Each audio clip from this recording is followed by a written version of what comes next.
Hello, Jets universe. It is March 21st. It is the second episode of the second season. It's my mama's birthday today. I'm not going to say her age. She wouldn't want me to, but happy birthday, Mom. You won't be watching anyway, but I love you. I'll call you later. We've got, reporting from somewhere in Jets universe, as always, Johnny Jets. Johnny, how are you? Hello, Jets universe.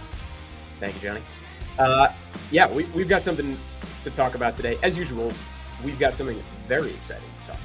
Let me turn the music off for a second and just get right into it. It was 6 days ago that our man, Aaron Rodgers, showed up on Pat McAfee. The day after our first episode, we had a hell of a conversation about him, of course, with the expectation, and we talked about it. I thought he was coming. Now really think he's coming. We're in the 90-something percentile that he shows up on this team. That was one of the most surreal things I've ever seen. I've never tuned into McAfee before. I'll say this. I certainly am aware of him. I don't know, if you've ever watched him, and I want to hear your thoughts on all of this, but I spent a good just about under an hour listening to that conversation, and we're going to talk all about it. But gave 50 minutes to McAfee Hawk, and of course, Aaron Rodgers as he showed up. That was an unbelievable, weird, surreal moment. I just want to hear you and how you feel about it. I'm sure you watched the clips, or maybe you watched the show. No, I've never watched the McAfee show. I did not see that show, but I certainly heard the soundbite at the end. Aaron Rodgers, I believe what he said was that it is his intention, or he intends to play for the New York Jets. Obviously, it's my long-standing intention to go to the planet Neptune and open up a farm there and grow, I don't know, wheat. Look, I hear it's lovely 8 months of the year, so enjoy. Yeah, he hasn't committed to anything. He's not a Jet. He may never be a Jet. Certainly, his saying that he intends to be a Jet is a step in the right direction, but this is Green Bay's call. I think that with Aaron Rodgers saying what he said on the Pat McAfee show that he has put the Jets management in a corner, and I say that because this has placed the expectation in all of the Jets fans' minds that Aaron Rodgers will be the quarterback in 2023. This, to me, says to Woody Johnson that if Aaron Rodgers is not the Jets quarterback in 2023, then Woody Johnson will not have a happy fan base. So does he have a happy fan base now? It's been 12 years since we've been at the playoffs, and this is the expectation of all of us for decades at this point, is that downtrodden, yourself included, myself included, that I think I'm a bit more optimistic than you, certainly, but, we're already used to this, right? Are people suddenly going to turn in their tickets, burn the jerseys, and move on to another team? I think you raised an excellent point. And to clarify, when I say happy fan base in Woody Johnson's mind, that means putting, people in the seats. That means selling tickets. That means selling jerseys. And no, the Jets fan base would not be any, less happy or more unhappy. That's a fair point. But with Aaron Rodgers coming to town, there definitely be a significant uptick in ticket sales and merchandise sold and all of the things that are ancillary to a game day experience and so forth. So Woody Johnson, in my mind, he has to get Aaron Rodgers on the Jets at this point. He doesn't have a plan B or C or D, right? So I feel that this puts all of the power with the Green Bay Packers if, and this is a big if, but it is an if that I think is the case, the Green Bay Packers are prepared to lose in 2023, right? So how good do the Green Bay Packers think they're going to be with Jordan Love in 2023? Are they going to be a borderline playoff team? Are they going to be a playoff team? Are they going to be a bad team?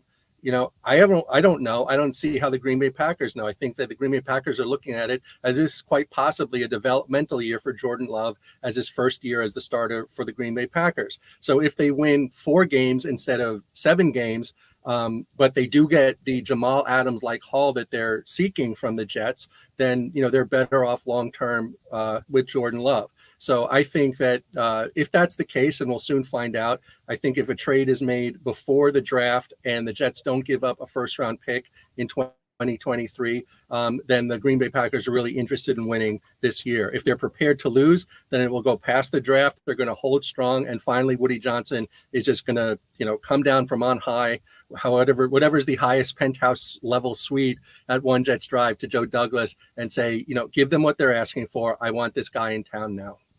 Yeah, and I love all of that, and I appreciate that, Ren, and you brought up some amazing points. But you, Johnny, I want to hear how you feel. We're here to hear how you feel about Aaron Rodgers, one of the top 7 quarterbacks of all time, again, indisputable. I don't want the argument. However you want to break it down in the top 7, that's up to you. But the man in this league, in the history of it, is a top 7 quarterback of all time. You, Johnny Jets, the potential for him coming to our team, putting on that jersey for a year, possibly 2, could be longer, but I'm going to go with 2 years, and I'll give you some reasons why afterwards. I want to know how you feel today, 6 days later, after this guy getting on that show in front of nearly 500,000 people watching that stream and saying, my intention is to play for the New York Jets in 2023. If he comes here, are you going to be happy? Well, I'm never going to be happy as a Jets fan until the Jets win the Super Bowl, until the Jets hold aloft the Vince Lombardi trophy indicative of the Super Bowl champion, the world champion of football, professional football, American professional football, the game that I grew up on before Roger Goodell turned it into the game that it is today. Then I'm not going to be happy as a Jets fan. The question is, am I going to be happier than I would be if Zach Wilson, who I think right now is the only quarterback who has ever taken a snap in the NFL on the Jets roster right now. If Joe Flacco is still on the team, fine. But I think as of the beginning of the NFL year, I don't think he's on the Jets anymore. But we can clarify that point. But to any extent, Aaron Rodgers makes the team more interesting. He makes the team better. Does he make the team successful? I don't think so.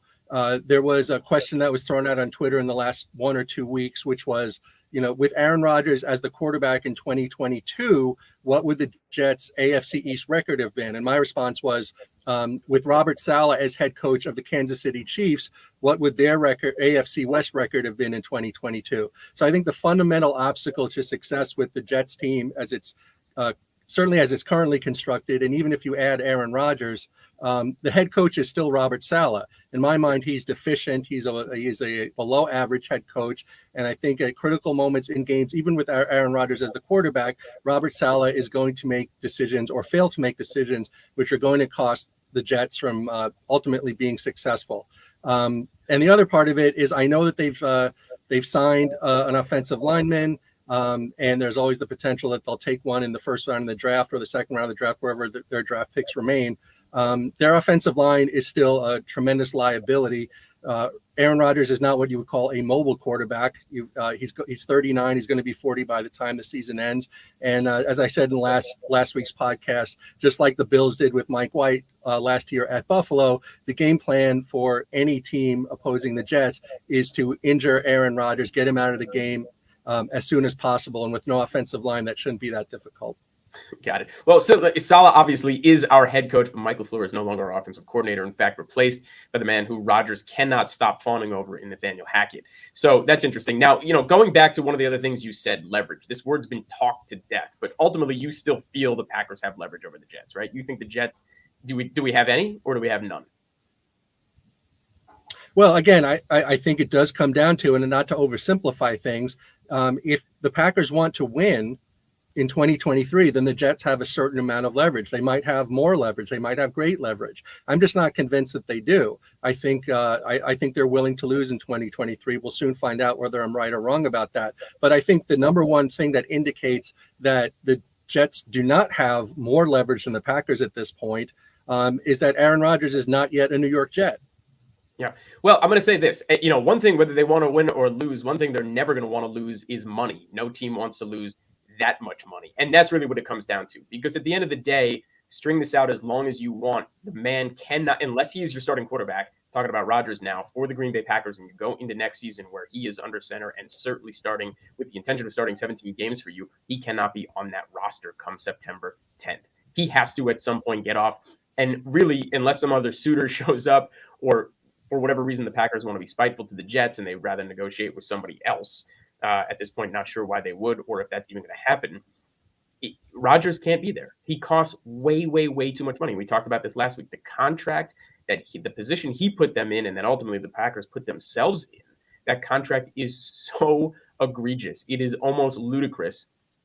And, not specifically for this year. And that's a big win for the Jets because they're going to get to use it to their advantage in the way it's split up.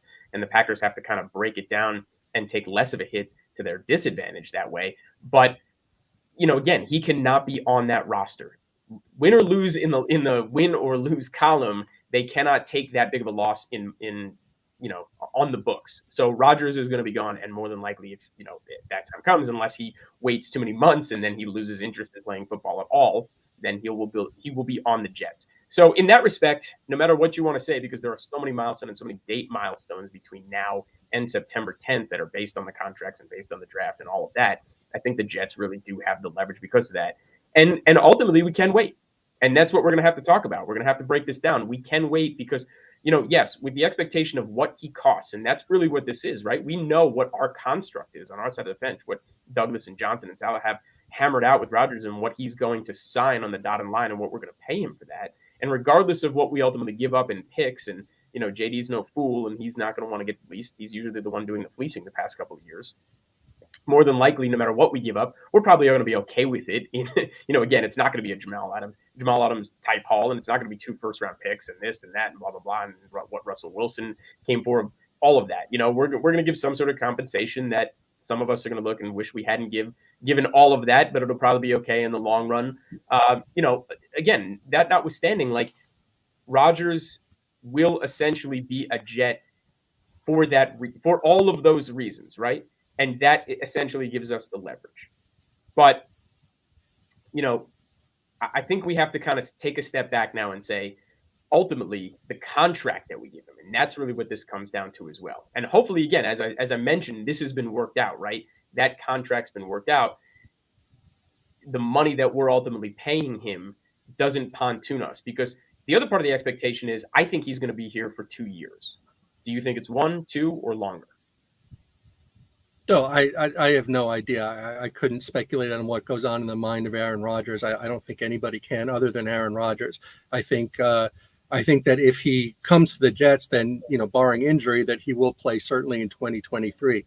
Whether he's averse to playing in 2024 and he already knows that, I don't know. Whether he'll have an experience with the Jets where he's just so brought down by the ineptitude of the head coach and the owner that he's like, I don't want to be here anymore. I mean, that's the organization, but I think he's already digested that. I also think that he can look at the New York media and be like, come on, guys, I'm 20 years into this league. You think I'm going to be, put off by your media or Rich Samini asking me some questions or what you're writing about me in the Daily News? This guy I'm talking about Robert Saleh. I'm losing you there a little bit. I'm talking with respect to Aaron Rodgers. I'm talking about. Well, I mean, again, yeah, but that's what I was saying. I'm talking about it all. I'm talking about it all with the organization, because that is the New York Jet organization. We as fans, and we understand this with the fan base, how tough it is with the media, how tough it is with the head coaches, how tough it is with the organization. Ultimately, just the notion of what it is to have to root for the Jets or play for the Jets or be part of the organization. But again, we've talked about the changing of the culture, and personally, I think JD and specifically Salah have done a very good job of that. Because a lot of it comes back to quelling this drama, but you're bringing in one of the biggest divas in the NFL universe right now, and that's not necessarily a bad thing. But I do want to talk about him on the McAfee show personally. And again, you said you didn't watch it. I gave him the full hour. I don't think he came off particularly well, but I don't think he cares at this point. He really didn't make himself look great. He didn't make himself look great to the fan base back in the Packers. He said a few things against some of the media. The way he came off about this, the way he put the Jets in the position that he did, the way he had to talk to humble brag himself. I'm one of the best, if not the best player in Packers history. Yep, we already know that. Why these things needed to be said, the way they said him. He started off the conversation with, I'm telling you what I'm not going to say. And then he said it anyway. But all of that aside, he said that he wanted to play for the New York Jets, our organization, our, defunct organization that never gets this win. He wants to play for us. And I do think, to me, he's coming for 2 years. And that's pretty exciting. I really do, because I'll give you some reasons why. Number one, he's going to like coming here. And of all the talk and all the people who are trying to get themselves on the board and make noise on Twitter or whatever, he's going to pontoon the locker room or it's all going to be a problem. No, Aaron Rodgers has never really been that guy. I don't understand why all of a sudden that's going to happen. But he's probably going to come and have a very good experience, and we're going to win 10 plus games. And then he's going to look at Green Bay on that schedule, because you're damn right the NFL gods are going to put at Green Bay in 2024 on that schedule, and he'll be back for that game alone. Your thoughts on that? Right. Well, you're certainly more optimistic than I am about the Jets winning 10 games and is having a very good experience.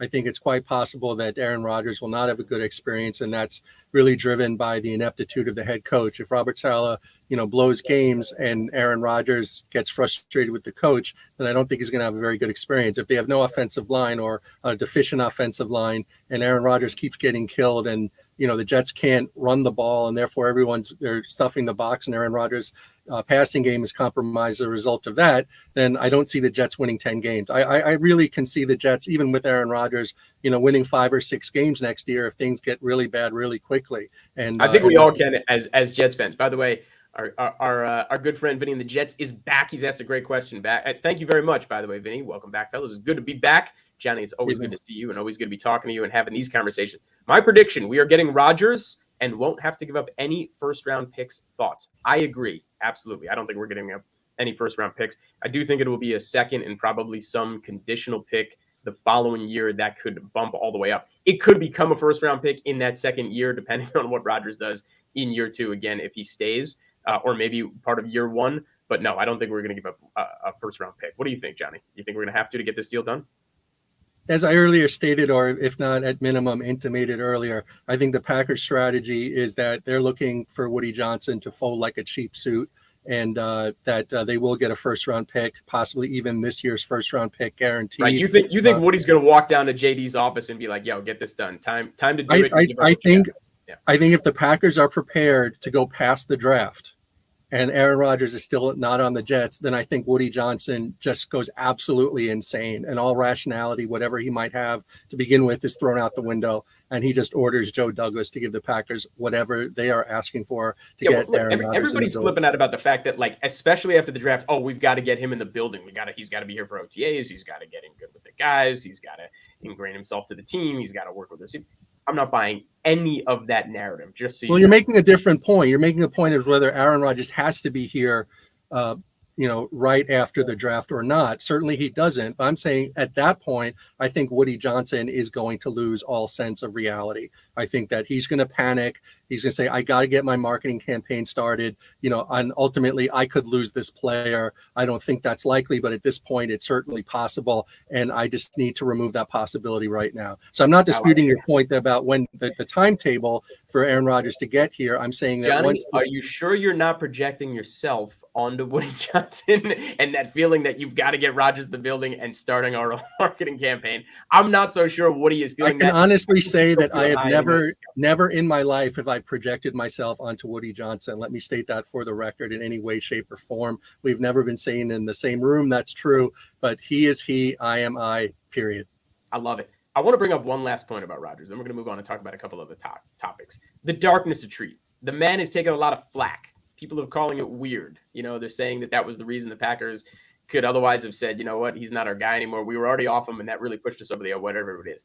I wanted on record here today. I thought it was badass, man. I don't think there was anything weird about it. Of all the things Rodgers is and says and does, and I haven't been particularly impressed with him as an individual other than he is an intelligent guy. I'll give him that, and well-spoken. I don't think I've been particularly impressed with how he's handled himself the last 3 or 4 years, but the darkness retreat was badass. And I think the gladiators around the NFL, guys on our team included, will look at him and be like, you know what? That was pretty badass. To go in there for 4 days, with nothing, with no light, and to do what he did, I thought that was pretty cool. And I think a lot of players out there think it's kind of cool as well. And last thoughts on Rodgers. We're going to end with him here. I want to hear what you think about it. Yeah, if he wasn't one of the top 7 quarterbacks of all time, I agree with you, as you correctly stated. Then I think people could find a problem with his going into a darkness retreat and whatever that means and whatever he did in the darkness. Since he is as good as he is, I don't think anybody cares. It's about winning. I'm just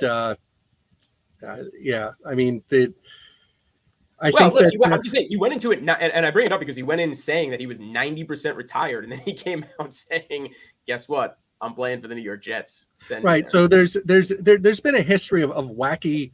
Aaron Rodgers is not a free agent, but there's been a history of wacky players that potentially could go to the Jets, doing things that are outside the box and then coming out making statements and so forth. If you remember when Reggie Wright of the Eagles became a free agent, he said that he had spoken to God and that God had told him that if he whatever team he signs for, the team had to have a good quarterback, and that he considered Boomer Esiason to be among what he considered a good quarterback, and that if the Jets had a quarterback like Boomer Esiason, that could be a team that he could play for. And then the Jets traded for Boomer Esiason. So is that any weirder or different in weirdness than Aaron Rodgers going into a dark whatever and doing what he did? No. Possibly, but I think they're both in the same level of weirdness. Yeah, and I'll agree with you. The weirdness to me was him going on the Pat McAfee show and 500,000 people tuning in to listen to those guys talk the way that they did, and some of the things that came out of McAfee's mouth and the people he's got populated around him and the way AJ Hawk handled himself, and certainly the things that Rodgers said.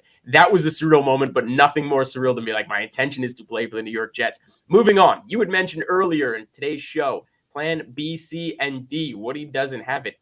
There is a name that has suddenly emerged out of nowhere. You talk about a team on the decline, and we're not sure if the Packers are it, but certainly in my neck of the woods, right here in my own backyard, the Los Angeles Rams, my friend. There is all this chatter out of nowhere. All of a sudden, Matthew Stafford might be on the chopping block. And if it ain't Rodgers, and certainly not Lamar Jackson for whatever reason, we might be turning towards Stafford. Do you think that's a possibility, and would you accept them if we did?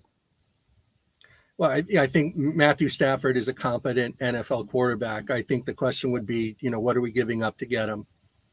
Yeah, always, right? That's what it ultimately comes down to, and what are the Rams expecting? But they seem to be having the fire sale of their own, right? They paid through the nose to get all the guys that they did over the time. But, man, you look at that roster now, it is depleted. You've got 2 wide receivers coming off pretty significant injuries. You've got Stafford himself with some concussion issues, and he's another year older, and you've pretty much got, Aaron Donald on that team and not much else around it. You talk about an offensive line that is absolute Swiss cheese. That is their offensive line, and it doesn't look any better this year. But let's talk about our offensive line, right? Let's get into it. Let's really hammer it home on the Jets again, because you keep bringing it up, and I keep saying maybe it's not as bad as it ultimately seems. And you're not going to say that Mekhi Becton is going to play an NFL down and ever again in the National Football League. No, you've said that that's obviously not going to happen, and I certainly believe that he absolutely will. And the way he looks, showing, the guy is still putting in the work and he's doing the best. Again, no idea if his knees going to hold up, but if he's Lyle Alzado, 1990. Lyle Alzado, 1990. Like he could, by the way, a great comparison, and I do like it. But left to right, you've got Dwayne Brown, okay, who's coming back. Again, let's see how he does if he's healthy, whatever it is. I don't care that he's 38, 39 years old as well. He is absolutely a stalwart on that side of the line. And by all stretch of the imagination, at least from a pass protection numbers, they weren't that bad last year, even with a bum wing. You've got Laken Tomlinson in the left guard position. Yeah, really a tough year for this guy. Just wasn't good all around. We know that. Restructured contract. No idea if he's going to come back in a different mental state, physical state, whatever it may be. He's probably a big weak link. He's a concern, and I'll give you that for sure. Center, we don't have anybody in the pivot right now. I thought McGovern, when we first spoke last week, I thought he had signed with Detroit, but ultimately that was not the case. So my bad on that. He's still in the wind. We don't know if we're going to be bringing him back. Probably not. But we're going to jump back to the center position in a second. We've got Vera Tucker, obviously coming back from his torn pectoral. I think ultimately he's going to be fine. Again, we talked about how that's an injury you can easily come back from, and he should be pretty good. And he's tremendous, and you can put him all over the line. And then obviously Max Mitchell, Mekhi Becton potential on the right tackle. So I don't think it's as bad as you think. And going back to that center position, there's still Ben Jones that's out there. Okay.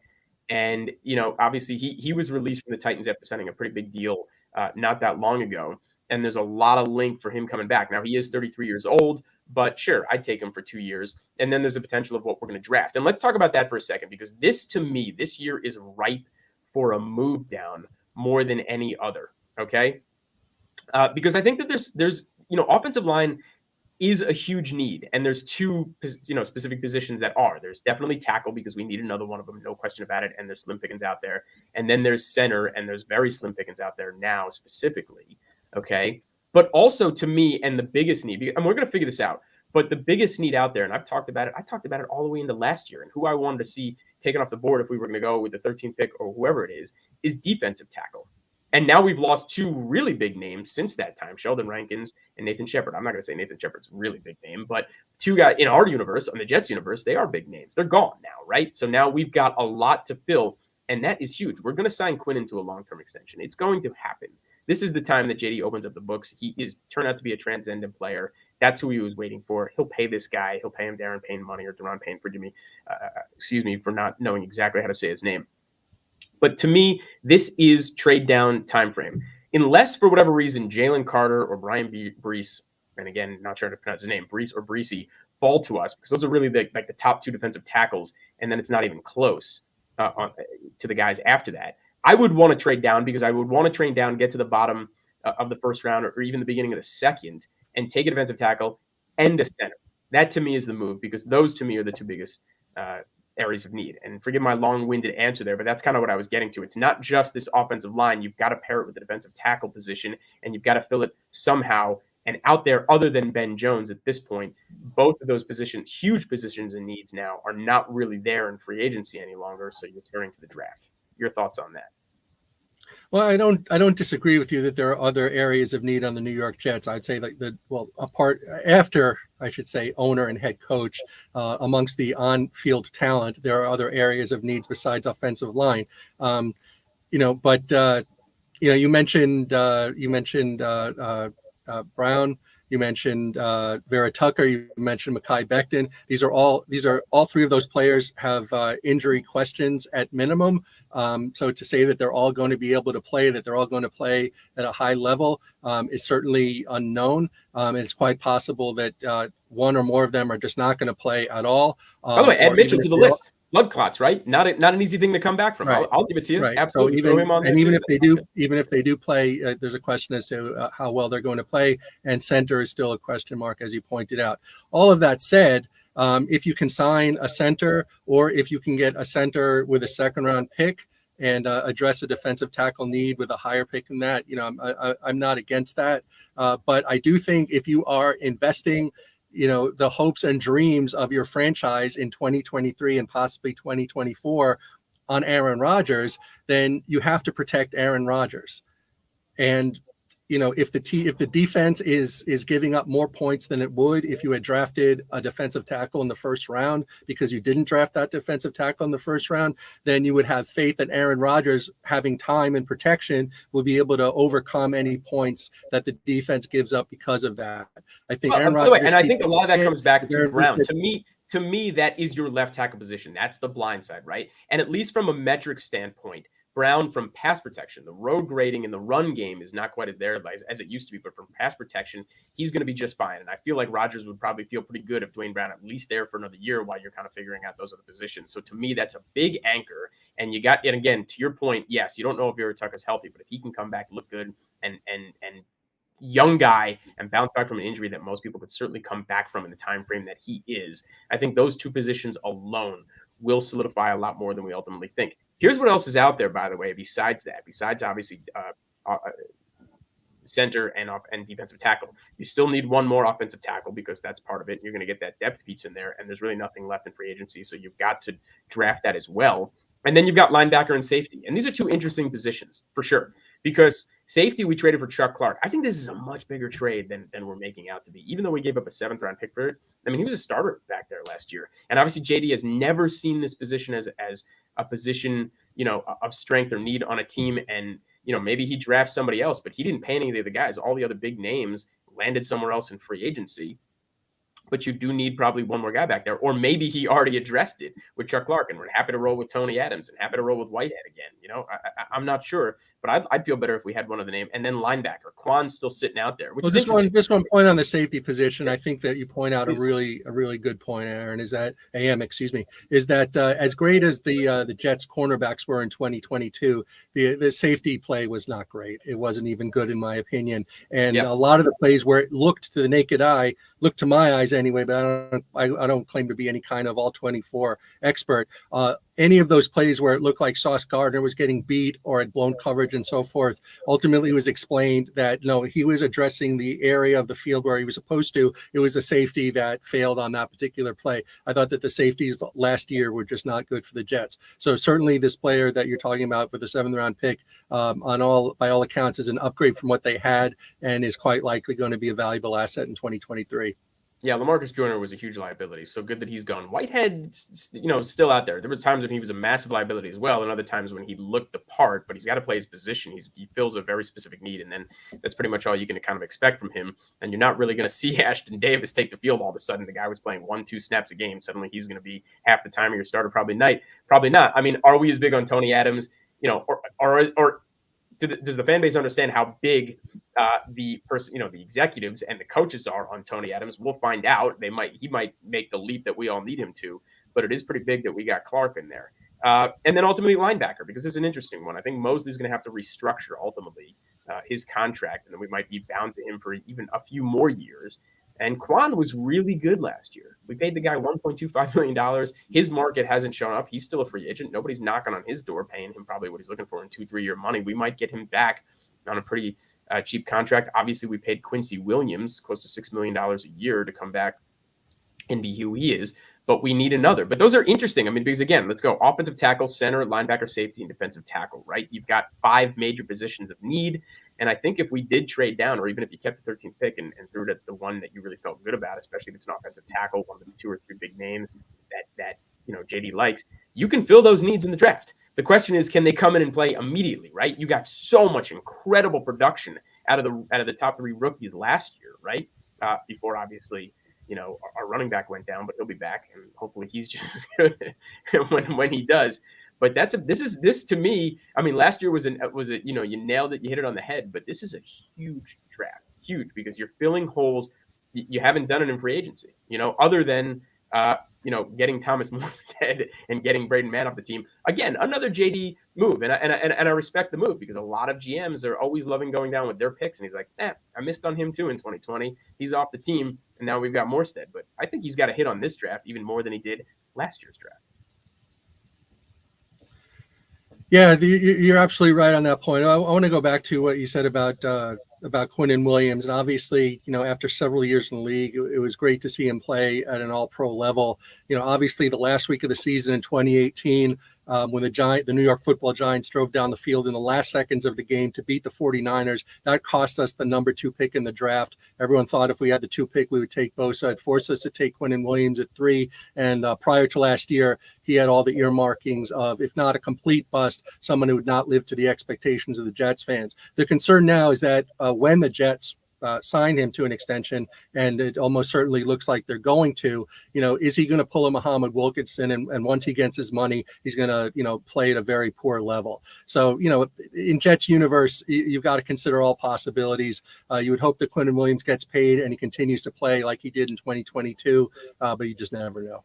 You never know, right? And to your point, I mean, but that's always the risk you take. Are these guys going to get hurt? Are they going to play at the level, whatever it may be? But the fact that it probably bodes a lot better than you're looking at it and saying, hey, he had 3 decent years. I mean, I wouldn't call him a bust by any stretch of the imagination. He had some good numbers, some good metrics, and some good years, but they were nowhere near top pick that he was. And then he had this exquisite, exceptional, wonderful year. That bodes well, as opposed to having to look back and be like, oh, I hope he's the same guy that we drafted where he came out and he had those 1 or 2 great years and he's been on the decline since then, and now we're going to pay him all this money and expect him to be that way again. No, this at least bodes well. The optimism is there. Hey, man, this was good. We hit on a lot of topics today, specifically talking about Rodgers, as we did, of course, like everybody else in this Jets universe, having the same conversation. And I just want to add one last thing to your point. Since this upcoming draft is as significant as it is to filling needs for the New York Jets, then that would argue that might be a reason where Joe Douglas is prepared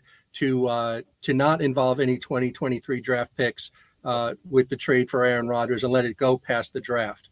So in that sense, that again, my argument is, well, once it gets past the draft, then that puts, Woody Johnson, right into the straitjacket, and he's just going to go nuts and give the Packers everything. But, the countervailing thought there is that, well, Joe Douglas really needs to add depth to this team with this draft this year. So that would argue for a reason why the Jets, in their game plan, might want to stall this a little bit more.